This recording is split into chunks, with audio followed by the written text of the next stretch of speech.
नमस्कार शेतकरी मित्रांनो, दररोजचे व्हिडिओ बघण्यासाठी आपल्या डिजिटल शेतकरी यूट्यूब चॅनलला सबस्क्राईब करा, व्हिडिओला लाईक करा, शेअर करा. तर मित्रांनो, आज आपण पाहणार आहोत कांदा चाळ अनुदान. तर महाराष्ट्रातील कांदा उत्पादक शेतकऱ्यासाठी एक आनंदाची बातमी समोर आली आहे.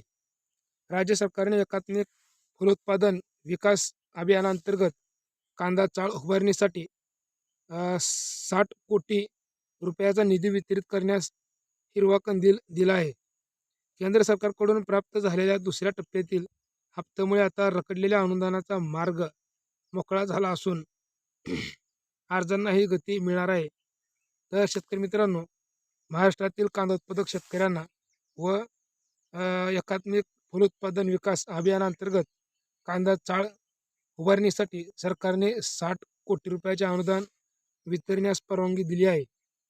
तर शेतकरी मित्रांनो, कांदा चाळ योजनेचे मुख्य उद्दिष्ट म्हणजे कांदा कांदा हे नाशवंत पीक असल्याने बाजारभाव कमी असताना शेतकऱ्यांना तो साठवून ठेवता येत नाही. परिणामी कवडी मोल भावात कांदा विकावा लागतो. तर कांदा चाळीमुळे शेतकरी आपला माल सुरक्षित साठवू शकतात आणि जेव्हा बाजारभाव वाढत किंवा त्यांची विक्री करून अधिक नफा मिळवू शकतात. विशेष म्हणजे अ, या योजनेत लसूण साठवणुकीसाठी देखील अनुदान दिले जाते. तर शेतकरी मित्रांनो, आपण या योजनेचा लाभ घ्यावा व आपल्या शेतामध्ये हे कांदा चाळ उभा करावे, जेणेकरून तुमचे कांद्याचे पीक म्हणजे उत्पादन चांगले निघाले किंवा बाजारभाव कांद्याला नसेल तर तुम्ही त्या कांदा चाळमध्ये कांदा साठवून ठेवू शकता व भाव आल्यानंतर तो तुमचा माल तुम्ही बाजारला घेऊन जाऊ शकता. कांदा चाळला किती अनुदान आहे किंवा अनुदान किती मिळते?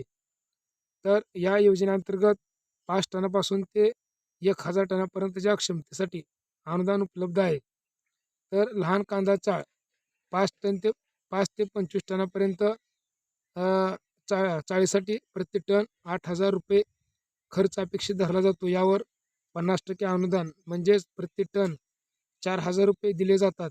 जास्तीत जास्त लाभ 25 टनाच्या चाळीसाठी शेतकऱ्यांना 1,00,000 रुपयापर्यंत अनुदान मिळू शकते. तर मोठे प्रकल्प शेतकरी मित्रांनो, 500 ते 1,000 टनापर्यंत मोठ्या साठवणूक प्रकल्पासाठी अनुदान मर्यादा वेगळी आहे. 30,00,000 रुपयापेक्षा जास्त किमतीच्या प्रकल्पासाठी बँकेचे कर्ज घेणे अनिवार्य आहे.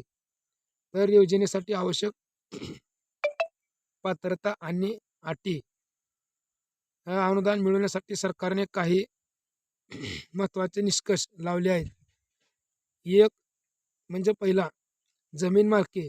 अर्जदार शेतकऱ्याच्या नावावर स्वतःचे शेतजमीन असावे.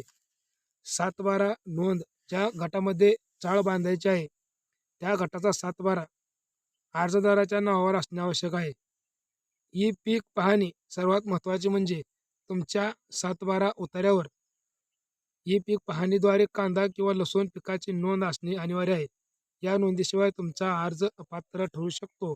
तर शेतकरी मित्रांनो, आपल्या सातबाऱ्याची ई पीक पाहणी करून घ्यावी. आपल्या शेतातील जे पीक आहे त्या पिकांची बी ई पीक पाहणी करून घ्यावी, जेणेकरून तुमची पिकाची नोंद सातबाऱ्यावर होऊ शकेल व तुम्हाला त्याचा फायदा होईल. तर मित्रांनो, कांदा अनुदान चाळीसाठी आवश्यक लागणारे कागदपत्र. तर 7/12 उतारा आणि 8 उतारा. कांदा चाळीचे इंजिनिअरने तयार केलेले अंदाजपत्रक आणि गणित आराखडा. विविध नमुन्यातील हमीपत्र आणि बंधपत्र. आधार कार्ड आणि बँक पासबुकची झेरॉक्स. जातीचा दाखला. अर्ज प्रक्रिया ऑनलाईन. अर्ज कसा करावा? तर शेतकरी मित्रांनो, कांदा चाळ योजनेसाठी अर्ज करण्याची प्रक्रिया अत्यंत पारदर्शक आणि ऑनलाईन आहे. तर पोर्टलला भेट द्या. सर्वात आधी महा-डी-बी-टी फार्मर स्कीम या अधिकृत पोर्टलवर जा. नोंदणी जर तुमची नसेल तर नवीन नोंदणी करा, अन्यथा जुन्या ID ने लॉग इन करा. पर्याय निवडा. फलोत्पादन या घटकाखाली कांदा चाळ या पर्याय निवडा. लॉटरी पद्धत. अर्ज भरल्यानंतर संगणकीय लॉटरी पद्धतीने लाभार्थ्याची निवड केली जाते. पूर्वसंमती. निवड झाल्यावर कागदपत्रे अपलोड करा. कृषी विभागाकडून पडताळणी झाल्यानंतर तुम्हाला पूर्वसंमती पत्र मिळेल. त्यानंतरच चाळीचे काम सुरू ठेवा.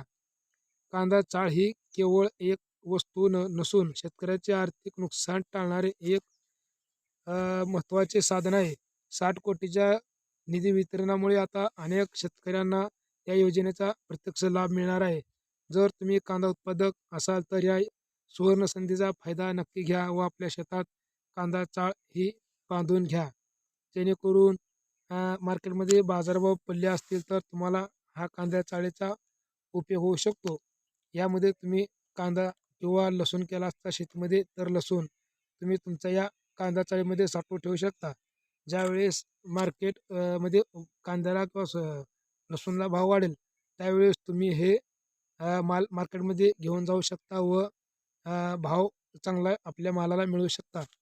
तर शेतकरी मित्रांनो, व्हिडिओ आवडल्यास व्हिडिओला लाईक करा, माहिती आवडल्यास कमेंट करा आणि दररोजची व्हिडिओ बघण्यासाठी आपल्या डिजिटल शेतकरी यूट्यूब चॅनलला सबस्क्राईब करा. व्हिडिओला लाईक करा, शेअर करा.